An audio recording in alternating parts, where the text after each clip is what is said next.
चंदे का रिकॉर्ड ना काम करने का सलीका। ऑडिट रिपोर्ट ने खोली बड़ी पोल, सामने आया चंदा चोरों का झोल। योगी बहुत ज्यादा है नाराज, किया एसआईटी रिपोर्ट के बाद होगा तगड़ा एक्शन। 6 साल पहले ही दी थी राम मंदिर ट्रस्ट को चेतावनी, अब पता लगी अंदर की खबर, कट गई सियासी गलियारों में गदर। दिल्ली से लेकर नागपुर तक मचा हड़कंप, हर कोई देख कर दंग। दोस्तों, अयोध्या की श्री राम मंदिर में चढ़ावे और दान से जुड़ी कथित गड़बड़ियों की जांच के बीच अब एक पुरानी ऑडिट रिपोर्ट ने पूरे मामले को और भी ज्यादा गंभीर बना दिया है। एक तरफ योगी सरकार तक एसआईटी रिपोर्ट पहुंच गई है, जिसमें कई बड़े खुलासे होने की उम्मीद है, जिसने दिल्ली से लेकर नागपुर तक हड़कंप मचा दिया है।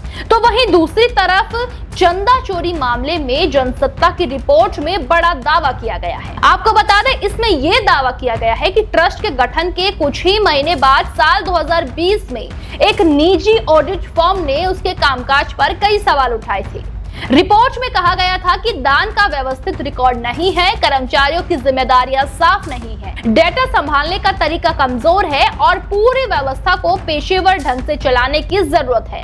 अब जब चढ़ावे के हिसाब किताब को लेकर विवाद सामने आया है, तो सबसे बड़ा सवाल यही है कि 6 साल पहले मिली चेतावनी पर ध्यान क्यों नहीं दिया गया। श्री राम जन्मभूमि तीर्थ क्षेत्र ट्रस्ट का गठन 5 फरवरी 2020 को हुआ था। मंदिर निर्माण और रामलला के दर्शन से जुड़े कामकाज की जिम्मेदारी इसी ट्रस्ट के पास है। रिपोर्टों के अनुसार ट्रस्ट को अब तक नगद दान के रूप में हजारों करोड़ रुपए मिलते हैं। इसके अलावा सोना, चांदी, आभूषण और दूसरी कीमती वस्तुएं भी श्रद्धालु चढ़ाते हैं। इतनी बड़ी रकम और कीमती वस्तुओं के प्रबंधन के लिए मजबूत व्यवस्था जरूरी होती है। दोस्तों, ऑडिट फर्म ने इसी बात को लेकर 2020 में चेतावनी दी थी कि हर स्तर पर नियम तय होने चाहिए, ताकि बाद में किसी भी तरह की गड़बड़ी या भ्रामक की गुंजाइश न रहे। ऑडिट रिपोर्ट ने क्या क्या चेताया? दान का व्यवस्थित रिकॉर्ड नहीं, आभूषणों के लिए स्टॉक रजिस्टर जरूरी, कर्मचारियों की जिम्मेदारी साफ नहीं, डेटा मैनेजमेंट कमजोर बताया गया, हर काम के लिए एसओपी की सलाह। ऑडिट रिपोर्ट में सबसे अहम सुझाव स्टैंडर्ड ऑपरेटिंग प्रोसीजर यानी कि एसओपी बनाने का था। दोस्तों, इसका मकसद था दान पात्र से रकम निकालने से लेकर नोट गिनने, बैंक में पैसा जमा कराने, आभूषणों की एंट्री करने और रिकॉर्ड सुरक्षित रखने तक हर काम का तय नियम। कौन कर्मचारी क्या करेगा, किसके पास किस रिकॉर्ड की जिम्मेदारी होगी, किस स्तर पर जांच होगी और गलती मिलने पर जवाबदेही किसकी होगी। रिपोर्ट में कहा गया था कि ऐसी व्यवस्था से ट्रस्ट के भीतर पारदर्शिता बढ़ेगी और किसी भी स्तर पर गड़बड़ी होने की आशंका कम हो जाएगी। लेकिन खबर के मुताबिक ट्रस्ट की वेबसाइट पर ऐसी एसओपी या फिर आंतरिक ऑडिट रिपोर्ट का कोई स्पष्ट उल्लेख नहीं मिलता। रिपोर्ट में यह भी कहा गया था कि वस्तु के रूप में मिलने वाले दान का पूरा स्टॉक रजिस्टर होना चाहिए, यानी कोई श्रद्धालु सोने का हार, चांदी की वस्तु या फिर दूसरी कीमती चीज चढ़ाता है तो उसकी एंट्री तुरंत दर्ज हो, उसका वजन, कीमत और सुरक्षित रखने की जगह का रिकॉर्ड बने।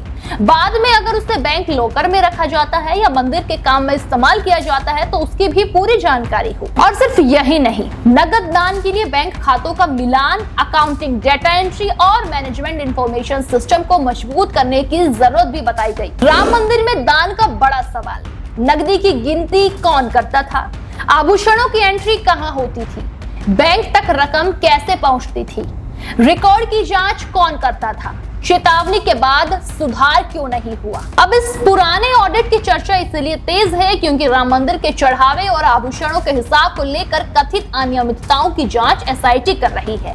आपको बता दें, एसआईटी ने अपनी प्रारंभिक रिपोर्ट उत्तर प्रदेश सरकार को सौंप दी है।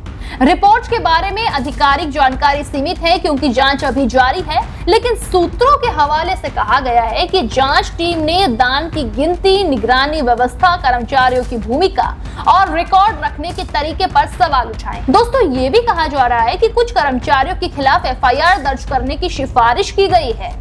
अंतिम फैसला जांच के पूरे होने और सरकार के स्तर पर रिपोर्ट की समीक्षा के बाद ही होगा। इस पूरे मामले में किसी व्यक्ति को जांच पूरी होने से पहले दोषी कहना सही नहीं होगा, लेकिन ये जरूर कहा जा सकता है कि 2020 की ऑडिट रिपोर्ट और मौजूदा एसआईटी जांच एक ही बड़ी कमी की तरफ इशारा कर रही है। वो कमी ये है मजबूत और पारदर्शिता व्यवस्था। अगर हर दान का रिकॉर्ड समय पर बना होता, हर आभूषण की एंट्री डिजिटल और लिखित दोनों रूप में होती, हर कर्मचारी की जिम्मेदारी तय होती और हर प्रक्रिया की नियमित जांच होती, तो आज इतने सवाल शायद खड़े नहीं होते। राम मंदिर करोड़ों लोगों की आस्था का केंद्र है। यहाँ आने वाला चढ़ावा सिर्फ पैसा नहीं बल्कि श्रद्धालुओं का विश्वास है। इसलिए ट्रस्ट के सामने सबसे बड़ी जिम्मेदारी यही है कि हर रुपया और हर वस्तु का हिसाब साफ रहे। ऑडिट रिपोर्ट ने 6 साल पहले व्यवस्था सुधारने का रास्ता बताया था। अब एसआईटी की जांच के बाद ये देखना होगा कि क्या ट्रस्ट ने नई एसओपी बनेगी, क्या दान की गिनती और आभूषणों के रिकॉर्ड का डिजिटल सिस्टम लागू होगा, क्या स्वतंत्र ऑडिट होगा और क्या जिम्मेदार लोगों की जवाबदेही तय होगी। दोस्तों, फिलहाल सवाल बहुत साफ है। 2020 में चेतावनी मिली थी तो सुरक्षा क्यों नहीं हुआ? क्या ट्रस्ट ने ऑडिट फॉर्म के सुझावों को नजरअंदाज किया? क्या इसी कमजोरी की वजह से चढ़ावे के रिकॉर्ड पर सवाल उठे? और क्या अब योगी सरकार की एसआईटी जांच के बाद राम मंदिर की व्यवस्था पूरी तरह से बदल जाएगी? जवाब जांच की अंतिम रिपोर्ट में मिलेगा, लेकिन एक बात तो तय है कि राम लल्ला के नाम पर आया हर दान पूरी पारदर्शिता और सुरक्षा के साथ संभाला जाना चाहिए। देश दुनिया की हर बड़ी, सटीक और भरोसेमंद खबर देखने के लिए अभी विजिट करें हमारे वेबसाइट nowuttarpradesh.com और nownoida.com पर, क्योंकि यहाँ आपको सिर्फ सुर्खियां नहीं बल्कि पूरी जानकारी मिलेगी।